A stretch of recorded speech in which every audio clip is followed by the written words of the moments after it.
कभी सड़कों पर मांगा करते थे भीख, लेकिन आज डॉक्टर बन समाज के लिए बन गए एक मिसाल। परिवार की गरीबी और कमाने के अल्प साधन में 4.5 साल की पिंकी ने कभी इतना भी न सोचा होगा कि वह एक दिन डॉक्टर बन समाज में अन्य प्रतिष्ठित लोगों के साथ कंधे से कंधा मिलाकर चलेगी।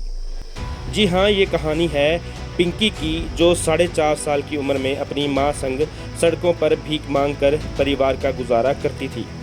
लेकिन आज उसी पिंकी ने MBBS कर समाज में अपना एक नाम बनाया है। पिंकी की कहानी शुरू होती है 2004 से, जब वह मात्र 4.5 साल की थी और उस समय वह अपनी मां के साथ मैक्लोडगंज की सड़कों पर भीख मांगती थी और जिससे परिवार का गुजारा चलता था। लेकिन पिंकी और उसके माता पिता को क्या पता था कि कोई लाल कपड़े पहने बौद्ध धर्म को मानने वाला उसकी ज़िंदगी में फरिश्ता बनकर आएगा और उसे उस मुकाम पर पहुंचा देगा जहां समाज पिंकी को फिर कभी भिखारी वाली नज़र से नहीं, बल्कि समाज में लोगों की ज़िंदगी बचाने वाले और दूसरा भगवान कहे जाने वाले डॉक्टर के ओहदे वाले सम्मान की नज़रों से देखेंगे। जी हाँ, 2004 में जब तिब्बती मोंक जामयांग ने पिंकी को सड़क पर भीख मांगते देखा तो उनका हृदय करुणा से भर आया और एक दिन वह सन्यासी जामयांग धर्मशाला के चरान में स्थित झुग्गी झोंपड़ी में पहुंचे और वहां उन्होंने पिंकी को पहचान लिया। उन्होंने पिंकी के माता पिता से उसकी पढ़ाई के लिए सराह में बने टोंगलेन चैरिटेबल ट्रस्ट के हॉस्टल में भेजने की अनुमति मांगी। हालांकि उस समय माँ बाप को भी यह उम्मीद नहीं थी कि उनके बच्चों को भी कोई पढ़ा लिखा कर बड़ा आदमी बना देगा। बहुत नानुकुर के बाद आखिरकार पिंकी के माता पिता मान गए और पिंकी को टोंगलेन ट्रस्ट के हॉस्टल में पढ़ने के लिए भेज दिया। वहीं पिंकी भी शुरू में माँ बाप को याद करते हुए खूब रोई। पिंकी के उस बचपन ने शायद टोंगलेन ट्रस्ट में खूब हंगामा भी मचाया हो, लेकिन धीरे धीरे पिंकी ने हॉस्टल को अपना लिया और पढ़ने में मन लगा लिया। टोंगलेन ट्रस्ट में वह धर्मशाला के दयानंद स्कूल में शुरुआती पढ़ाई के बाद और 20 साल की कड़ी मेहनत के बाद आज पिंकी ने MBBS की परीक्षा पास कर doctor of medicine and surgery बन सिर्फ अपने माँ बाप का ही नाम नहीं, बल्कि उस पूरे समाज का नाम रोशन किया है जो आज भी कहीं सड़कों पर भीख मांगा करते हैं। लेकिन उन्हें भी तलाश है तो सिर्फ एक मौके की और तिब्बती मोंक जामयांग जैसे करुणा हृदय लोगों की। अपने इस पूरे सफ़र को पिंकी और तिब्बती मोंक जामयांग ने पत्रकारों के समक्ष रखा। आप भी सुने पिंकी का यह 20 साल का सुनहरा सफ़र, जिसे खुद सुनाते हुए वह भावुक भी हो गई। मैं ये कहना चाहता हूँ और मेरे दिल तरफ से हम आप सभी लोगों के लिए टशीतले एंड नमस्ते बोलना चाहता हूँ। और मेरी हिंदी इतना अच्छा नहीं है तो मैं फिर हिंदी में बोलने के लिए कोशिश करूँगा। संस्था basically Tonglen charitable trust registered in India और टोंगलेन का सहयोग देने वाला कुछ संस्था है। एक यूके में है, नाम टोंगलेन यूके बोलते हैं। एक फ्रांस में है, कभी कभी हम लोग ये कहते हैं टोंगलेन इन फ्रांस, क्योंकि उनका शब्द में कुछ प्रोनाउंसिएशन में हम बोलने के लिए थोड़ा मुश्किल हो जाते हैं। टोंगलेन हम लोग तो ये कह जाते हैं टोंगलेन फ्रांस। एंड स्विस से एक फाउंडेशन है और ऑस्ट्रेलिया से एक ऑर्गेनाइजेशन है पेंसिट्री। तो एंड यहाँ में दलाई लामा ट्रस्ट है। तो 3-4 ऑर्गेनाइजेशन साथ मिल के हम लोगों को सपोर्ट करते हैं। तो टोंगलेन यूके का रोल ये है, चाइल्ड स्पॉन्सरशिप, बच्चों को स्पॉन्सर ढूंढने के लिए, बच्चों को जो सपोर्ट करने के लिए यहाँ में फाइनेंशियल का ज़रूरत है, उसमें थोड़ा सा कंट्रीब्यूशन करते हैं।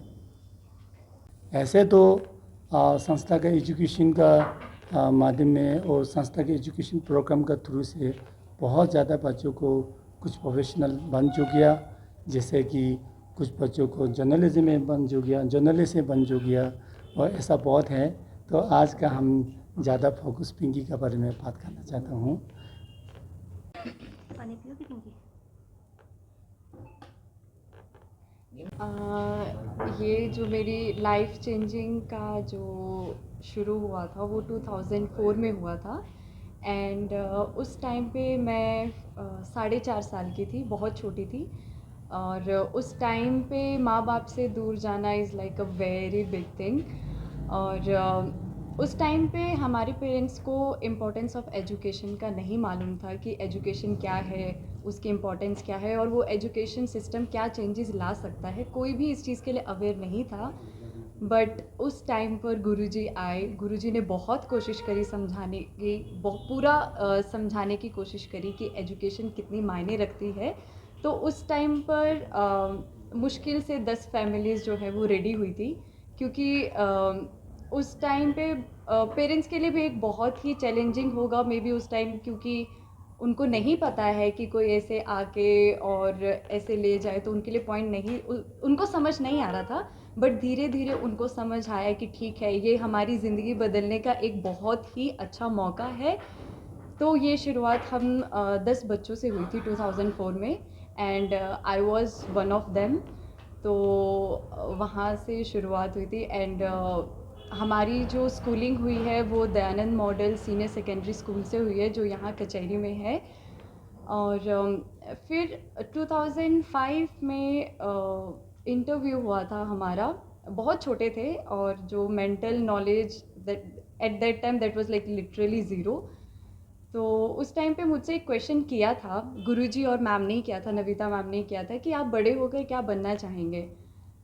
मैंने उस टाइम पता नहीं क्यों आई जस्ट सेड दैट कि मैं डॉक्टर बनूंगी। मुझे नहीं पता था उसका प्रोसेस क्या है, कितना हार्डवर्क करना पड़ेगा, और मैं कैसे बनूंगी, मुझे कुछ भी सेंस नहीं था। बट या आई जस्ट मेंशन दैट कि I want to become a doctor. तो उस एम्बिशन को फॉलो किया है, और आज मैं इधर पहुंची भी हूँ। एंड इस पूरी जर्नी में लाइक टोंगलैंड हॉस्टल ने सिर्फ हमारी एजुकेशन के अलावा भी हमारी जो मेंटल डेवलपमेंट और एक हॉलिस्टिक डेवलपमेंट पर बहुत ज़्यादा ध्यान दिया, कि एक बच्चे को एकेडमिकली हमें अच्छा करना इज़ इम्पॉर्टेंट, बट साथ ही साथ में हम अपने लाइफ में अपनी लाइफ को कैसे बहुत अच्छा बना सकते हैं, या फिर एक अच्छे इंसान कैसे बन सकते हैं, और डिसीजंस और बाकी फैक्टर्स को लेकर हमारी लाइफ कैसे इजी हो सकते हैं, तो वो सब इम्प्लीमेंट करना सिखाया हमारी पर्सनल लाइफ में। तो उन फैक्टर्स ने मेरा बहुत ज़्यादा लाइक हेल्प किया है। और व्हाट आई थिंक कि आज अगर मैं यहाँ पर हूँ, इस मुकाम पर पहुँची हूँ, तो वो टोंगलैंड की वजह से हूँ, टोंगलैंड सपोर्टर्स की वजह से हूँ। उनके बिना मैं और उफ, अभी तक मैंने सबसे पहले तो of course I am grateful to Tonglen और जितने भी मेरे सपोर्टर्स हैं आज तक, जिन्होंने भी लाइक मैं खुद को बहुत ही ब्लेस्ड महसूस करती हूँ, क्योंकि मेरे आसपास लोग और मुझे इतना ज़्यादा सपोर्ट मिला है गुरुजी से, नविता मैम से, सबसे, चाहे वो मेरे स्पॉन्सर्स हों, हिज हॉलीनेस गुरुजी से, कहीं ना कहीं सबने मेरा बहुत साथ दिया है, और इन्होंने सबने मेरे लिए बहुत कुछ किया है। आई एम ग्रेटफुल फॉर दैट। और अब मुझे लगता है कि अब मेरी बारी है।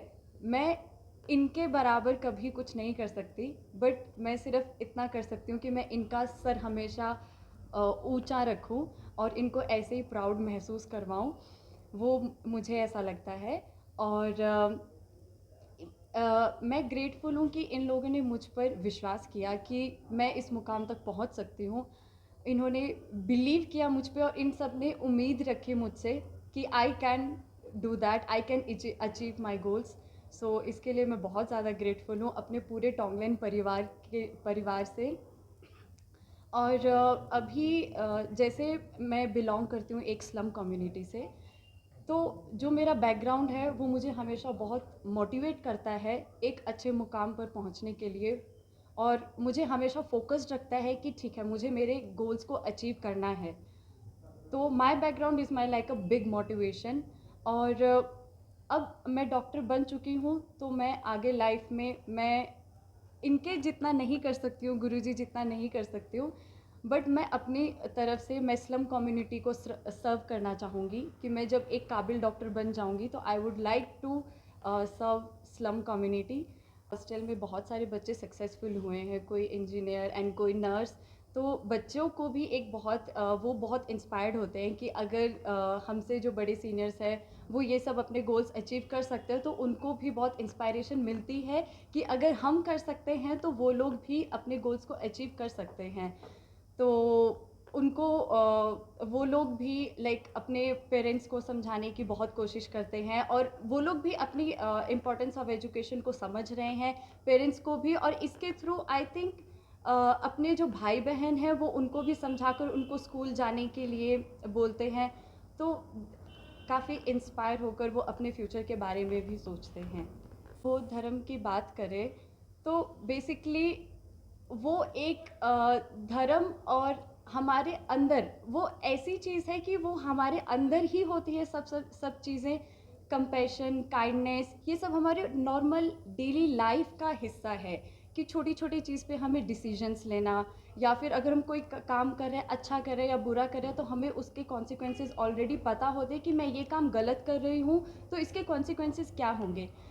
तो बेसिकली जब मैं +1 और +2 की स्टडीज़ कर रही थी, उसके साथ साथ गुरुजी ने, हिज हॉलीनेस गुरुजी ने हॉलिस्टिक एजुकेशन का वो किया था, एंड एथिकल एजुकेशन आया था।